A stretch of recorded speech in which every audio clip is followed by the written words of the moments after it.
Welcome back to the Engerati studio here at EU Sustainable Energy Week.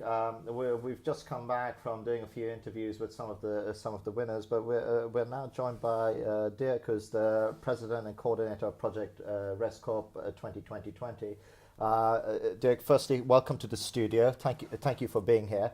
And we were talking a little bit off air, and we'll get onto that project in a second. But the first thing I wanted to talk to you about, which is one of the things that we've been covering on Engerati a fair amount as well, is this. And you're starting to hear it more and more in the energy space, this community energy concept.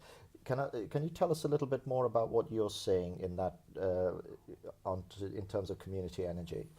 Well, over the past, let's say, the past 2 decades, we've seen across Western Europe mainly, and mainly northern Western Europe, we've seen a sort of wave of initiatives, grassroots initiatives, citizens taking action, and in fact they want to seize the opportunity that the energy transition and transition from fossil and nuclear to renewables, from centralized production to decentralized, from wasting energy to rational energy use. Well, this is an opportunity for citizens to be active in the energy production, distribution, and transport of the future.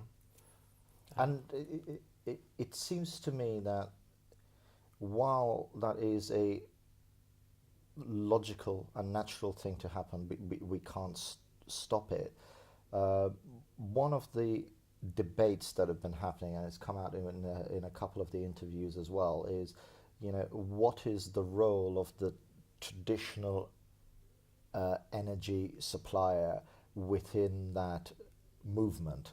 So if you were to, and let's take extreme scenarios to illustrate the point, if you were to say, entire regions suddenly, and again, I'm using extreme words here to illustrate the point, go off-grid or become their own energy ecosystem, what does that do for transmission line operators, the traditional utilities? I mean, how do they engage in this? Well, the problem they are facing is quite enormous. Not only the distribution networks, but also the ancient energy producers. I will give you an example of our own cooperative here in Flanders. Over the past 8 years, their consumption from the grid has dropped with 46%. Right. So in 8 years, you've dropped 46% consumption. A lot of this can be explained by the fact that almost 40% of our members installed solar panels on their roofs and solar boilers and insulation and so on. So, but if you consider that every citizen in Europe could do this, this will change the market completely. And so I will think everyone has to adapt, also these big utilities, also distribution companies, to this new reality that solar panels have become so cheap that practically everyone can install them. So this is a reality, and that's like with dinosaurs. If they weren't able to adapt, they disappeared. And so that's how in our circles we talk about the utilities. Right, and that's an important thing to put across, I think, because there are and I do call them movements, and you use the word circles. Those are very emotionally attached words, and it really shows the galvanization of utilities. And that statistic is amazing. 46% in 8 years. I mean, are you having any dialogue with the utility, let's say in your area at all? I mean, what is that relationship like? Well, let's say that, and then we come to a typical Belgian situation. We had a monopolist, but it was not a state, it was not a public monopolist like in France. It was a private monopolist. And they also controlled 3/4 of the distribution network.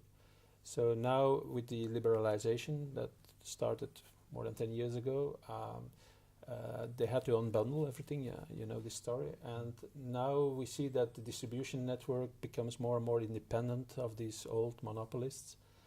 And we now have more and more contacts because they also have the duty. They got the duty to help people save energy. So it's normal that it's also our as a community power initiative or as an energy cooperative. We also have we also engage ourselves in helping our people to consume less because this is one of the essential parts of the energy transition. And we've had, I mean, obviously the technology pressures on renewables, PVs, wind and so on are driving down the cost or the capital cost associated with it. And you quite rightly mentioned photovoltaics have become very cheap. But and we've been also discussing that in other community projects, is that these are intermittent sources. We still need a base load of power. And do you not think that there is a conversation to be had and a role for the incumbents to play in terms of providing that base load of power to counterbalance the variable energy? Of course, everyone has its role to play. So we must find a new equilibrium between all the partners. And since citizens become, like we call it prosumers nowadays, so since they become an active, they have an active role in the future, they must sit at the table. And we also say this energy transition will be paid mainly by citizens as taxpayer, as a consumer of electricity or gas. Or even as someone who has some savings at the bank. All investors go to banks to get our savings. So that's one of our, what we say, it's quite simplistic way of putting it, but we say, well, if we have to pay for it anyway, we want an active role. We want a role where, or we want that this energy transition is rolled out in Europe, in the world, in a way that it doesn't cost too much for us, because if we are not active, and it's all private, not cooperative players, then it will cost a lot because they all want to make a nice profit. And are you finding that as a sea-changing conversation? Because if you go back 15 years to the energy landscape, the ability for an end consumer to play an active role was, you'd be knocking your head against a brick wall, right? Personally, I encountered this already in '85. We started with buying an old water mill, and we wanted to make the turbine run again and produce electricity like it did in the early 1900s. And the utility said, well, we don't need your energy, you will have to pay to put it on the grid. So that's the economical framework we come from in the 80s, 90s. So today the situation is completely different when you go to countries like Denmark, but that's an obvious example. But the north of Italy, for instance, the German-speaking part, you will see that there it's cooperatives who have been running the grid, producing electricity, and it's all cooperatives. And in Italy, they have the lowest price of all. So that's the way we think that with the advancement of technology, the production of energy comes closer to the consumer with a higher efficiency. So we have to produce and use energy at the right time, at the right place, and in the right amount. So that's decentralization. Exactly, and much more control. So we wanted to split this interview into two parts. And tell me a little bit about REScoop 2020, because that's one of the reasons why you guys are here and what you're talking about. So REScoop is in fact it's a young federation now. It only started formally last year, of energy cooperatives, and we applied for some support from the Intelligent Energy Europe program, and we thought we wanted to bring to surface what citizens and their cooperatives were doing, and we thought we will probably find about 400 energy cooperatives. But now we are still counting, but we now have already more than 2,400 energy cooperatives across Northwestern Europe. In Eastern Europe, there is not one. In the South, there are also less. And so there are reasons for this, of course, and that's what we are talking about tomorrow in the seminar we are organizing here. And we see that that legislation and economical frameworks are in fact the main reason why sometimes citizens can do this and why sometimes they can't. For instance, the German feed-in tariff seems to be has been very good for citizens and cooperatives. More than half of the investments done in renewables are done by citizens and cooperatives, whereas in other countries there are none. So when you look then at legislation and frameworks, support mechanisms, you see that probably not probably, but there's the reason why it thrives in some countries and in others it doesn't. So that having that right legislative ecosystem is a key thing. So you touched on a subject that, by and large, nearly every interview we've done, people have raised feed-in tariffs. Most people are saying that they need to be phased out because they're creating a unnatural market in terms of the price for renewables. And so our view is the feed-in tariffs were right and of their time to move all of this, which is why we've got photovoltaics at the price point that we've got now, because they stimulated all that. Where do you sit on this issue of feed-in tariffs and creating the right models? In my own country, we don't have feed-in tariffs. We have a system of free market with energy certificates and so on. But of course, we don't need subsidies or support mechanisms if at the other side, the ones who pollute are paying the right price. So if the external costs are internalized.